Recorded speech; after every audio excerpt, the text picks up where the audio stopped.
മക്കയിൽ മുഹമ്മദ് നബി സല്ലല്ലാഹു അലൈഹി വസല്ലം മതം പ്രചരിപ്പിച്ചു തുടങ്ങിയ കാലം നബിയെ ഇഷ്ടപ്പെടാത്ത ഒരു വൃദ്ധ അവിടെ താമസിച്ചിരുന്നു.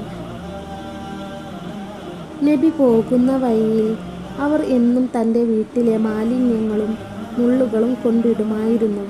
നബി ഇതിലൊന്നും ദേഷ്യപ്പെടുകയോ അവരോട് തർക്കിക്കുകയോ ചെയ്തിരുന്നില്ല. അദ്ദേഹം പുഞ്ചിരിയോടെ ആ മാലിന്യങ്ങൾ നീക്കം ചെയ്ത് തൻ്റെ യാത്ര തുടരുമായിരുന്നു. ദിവസങ്ങളോളം ഇത് ആവർത്തിച്ചു. പെട്ടെന്നൊരു ദിവസം ആ വഴിയിൽ മാലിന്യങ്ങളൊന്നും കണ്ടില്ല. പിറ്റേന്നും അത് തുടർന്നപ്പോൾ നബിക്ക് ആശങ്കയായി. തനിക്ക് എന്നും സമ്മാനം നൽകിയിരുന്ന ആ വൃദ്ധയ്ക്ക് എന്തു പറ്റി എന്ന് അദ്ദേഹം അന്വേഷിച്ചു. അവർക്ക് സുഖമില്ലാതെ കിടപ്പിലാണെന്ന് നബി അറിഞ്ഞു. നബി തങ്ങളുടെ വഴിയിൽ എന്നും മാലിന്യം നിക്ഷേപിച്ചിരുന്ന ആ വൃദ്ധ തൻ്റെ വീടിൻ്റെ ഉള്ളിലെ തണുത്ത തറയിൽ പനിയടിച്ചു കിടക്കുകയാണ്. ചുട്ടുപൊള്ളുന്ന ശരീരം, എഴുന്നേൽക്കാൻ പോലും ആകാത്ത തളർച്ച, ആരും സഹായിക്കാനില്ലാത്ത ആ അവസ്ഥയിൽ അവർ ഭയപ്പെട്ടു. ഞാൻ രോഗിയാണെന്നറിഞ്ഞാൽ എന്നെ വെറുക്കുന്നവർ സന്തോഷിക്കില്ലേ എന്നവർ ചിന്തിച്ചിട്ടുണ്ടാകാം. അപ്പോഴാണ് വാതിലിൽ ഒരു മുട്ട് കേൾക്കുന്നത്. വൃദ്ധ ചോദിച്ചു, ആരാണത്? മറുപടി വന്നു, ഞാൻ മുഹമ്മദാണ്. നിങ്ങളെ ഒന്ന് കാണാൻ വന്നതാണ്. ആ പേര് കേട്ടപ്പോൾ വൃദ്ധ ഞെട്ടിപ്പോയി. താൻ എന്നും മുള്ളുകളും ചവറുകളും വാരിയെറിഞ്ഞ് ദ്രോഹിച്ച ആ മനുഷ്യൻ തന്നെ പരിഹസിക്കാനോ അല്ലെങ്കിൽ തൻ്റെ ഈ അവസ്ഥ കണ്ട് സന്തോഷിക്കാനോ ആയിരിക്കും അദ്ദേഹം വന്നതെന്ന് അവർ കരുതി. ഭയത്തോടെയും കുറ്റബോധത്തോടെയും അവർ നോക്കി.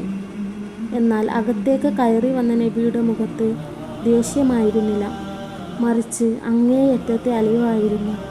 അദ്ദേഹം ശാന്തനായി അവരുടെ അരികിലിരുന്നു. ചുട്ടുപൊള്ളുന്ന അവരുടെ നെറ്റിയിൽ നനഞ്ഞ തുണി വെച്ചു കൊടുത്തു.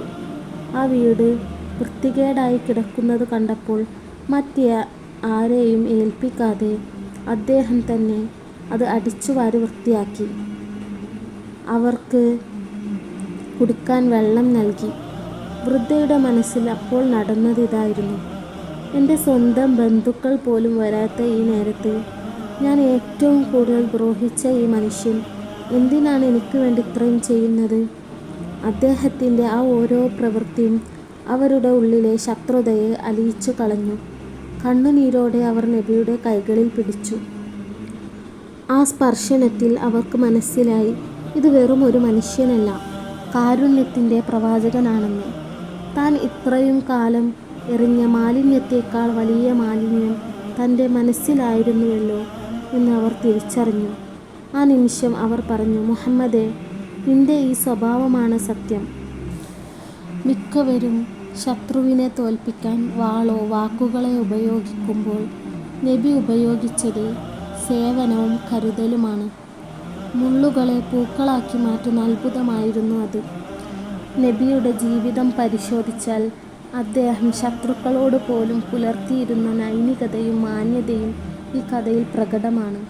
ഇതിനെക്കുറിച്ച് കൂടുതൽ ആഴത്തിൽ ചിന്തിക്കുമ്പോൾ തിന്മയെ നന്മ കൊണ്ട് തടുക്കുകയും എന്ന ഖുർആനിൻ്റെ അധ്യാപനത്തിൻ്റെ പ്രായോഗിക രൂപമായിരുന്നു ഇത്.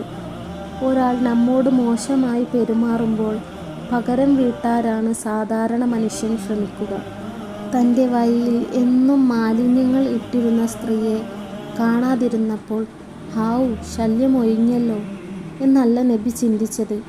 പകരം അവർക്ക് എന്തെങ്കിലും സംഭവിച്ചോ എന്ന ആകുലതയാണ് അദ്ദേഹം പങ്കുവച്ചത്. തന്നെ ദ്രോഹിച്ച വ്യക്തിയുടെ സുഖവിവരങ്ങൾ അന്വേഷിക്കുന്നത് ഉന്നതമായ മാനവികതയുടെ അടയാളമാണ്. വാക്കുകൾ കൊണ്ടുള്ള പ്രബോധനത്തേക്കാൾ നബി പ്രാധാന്യം നൽകിയത് തൻ്റെ പ്രവൃത്തികൾക്കായിരുന്നു.